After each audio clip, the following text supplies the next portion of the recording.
6 महीने के अंदर पूरा विश्व जाग जाएगा।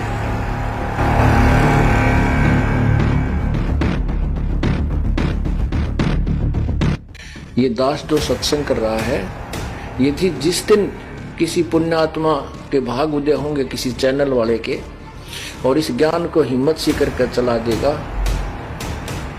6 महीने के अंदर पूरा विश्व जाग जाएगा। और जितने ये नकली संत बने फिर दुनिया को श्रद्धालुओं को भ्रमित किए हुए हैं, इनके जीवन के साथ ये खिलवाड़ कर रहे हैं, धोखा कर रहे हैं, बर्बाद कर रहे हैं, इनको कहीं छुपने को स्थान नहीं मिलेगा। वर्तमान में ऐसे अब तो किया जा सकता है, लेकिन उस समय न कोई ऐसा जो है प्रचार प्रसार का साधन था। परमात्मा एक एक दिन में हजार हजार जगह प्रकट हुए और वहां जा जाकर लीला प्रकट की, दुखियों को का दुख दूर किया और निर्धनों को धन दिया, रोगी का रोग कष्ट किया, निसंतान को संतान दी। इस प्रकार वो प्यारी आत्मा परमात्मा से जुड़ी, उनको मंत्र दिया, केवल प्रथम मंत्र। ये 5 नाम जिसमें होते हैं, ये 7 भी नहीं दिए प्रभु ने। उनकी कमाई के कारण फिर परमात्मा ने एक लीला की थी, एक गणिका को हाथी पर बैठा करके और गंगा जल बोतल में भरकर शीशी में ऐसे, और बीच में बैठा करके आगे रविदास जी को बैठा करके, बीच में उस लड़की को बैठा करके, पीछे परमात्मा विराजमान हो गए थे। उस लड़की के कंधे पर हाथ रखकर हाथी के ऊपर बैठ गए और एक हाथ में वो गंगा जल पी रहे थे। तो जनता समझने लगी कि शराब पी रहे हैं। और उस वैसा सुप्रसिद्ध वैसा थी, उस गणका को साथ लिए हुए थे, सभी पहचानते थे कि वो वैसा है जो आज कबीर के साथ है। तो उस समय जब वो लीला की तो वो 64 लाख वो नकली थे। नकली का तात्पर्य ये है कि वो परमात्मा को पहचान नहीं सके क्योंकि वो अशिक्षित थे।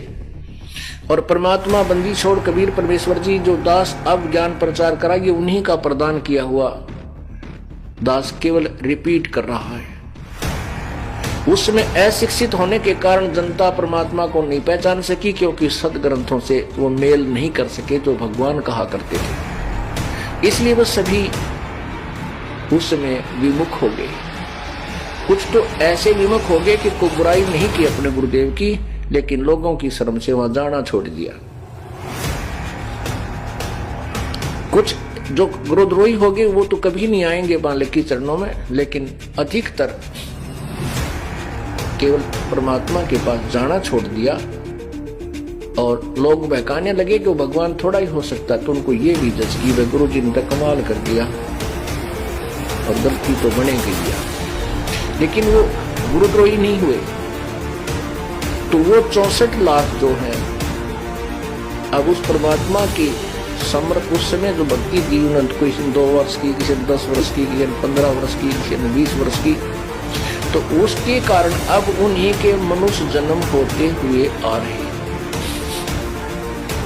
उस भक्ति में इतनी शक्ति थी दाता ने जो आपसे करवा दी, जैसे आपको प्रथम मंत्र दिया जाता है। इसके कारण भी आपके हो सकता है 10-20 मनुष्य के जन्म हो सकते हैं। तो अब जो पुण्यात्मा है कहते ही शीघ्र समझ जाते हैं, तुरंत मालिक की शरण ग्रहण कर लेते हैं। ये वही पुण्यात्मा है जो लगातार मनुष्य जीवन प्राप्त करती हुई आ रही है और परमात्मा की चाह भी तड़पती है, चाहे वो किसी मंदिर में, मस्जिद में, गुरुद्वारे में या कहीं और चर्च में या किसी संत की आड़ में, कहीं ना कहीं वो अवश्य कोई भक्ति विधि अपनाए हुए, क्योंकि वो आत्मा रह नहीं सकती भगवान के बिना।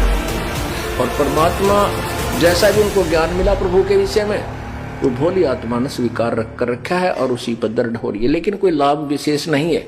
इसलिए कुछ नास्तिकता भी पनप चुकी है वर्तमान में। तो वो पुण्यात्माएं अब 64 लाख तो आवेंगी। अब उनके साथ परमात्मा कैसी रजा बख्श रहा है किसी को पुस्तक के माध्यम से, किसी से अपनी प्यारी आत्मा जो उपदेश दे चुकी है उसके माध्यम से प्रेरित करके चलो उस आदमी के पास चलते, वो अपना रिश्तेदार है, वो अपना मित्र है, वो अपनी सहेली है, तो वहां जा जाकर अपना संदेश भिजवा रहे हैं किसी बुक के माध्यम से, सीडी के माध्यम से, समाचार पत्रों के माध्यम से और किसी को केबल के माध्यम से। अब वो संदेश पहुंच रहा है, वो पुण्यात्मा अब आ रही है, वो तो शीघ्र ग्रहण कर जाती है। तो ऐसे परमात्मा उस पुण्यात्मा के साथ जो श्री नानक जी वाली थी, वो कभी ना कभी किसी युग में प्रभु के चरणों में कंटिन्यूस रही है। तो ऐसे वो परमात्मा उनके साथ लगा रहा है, लेकिन पार नहीं हो पाई।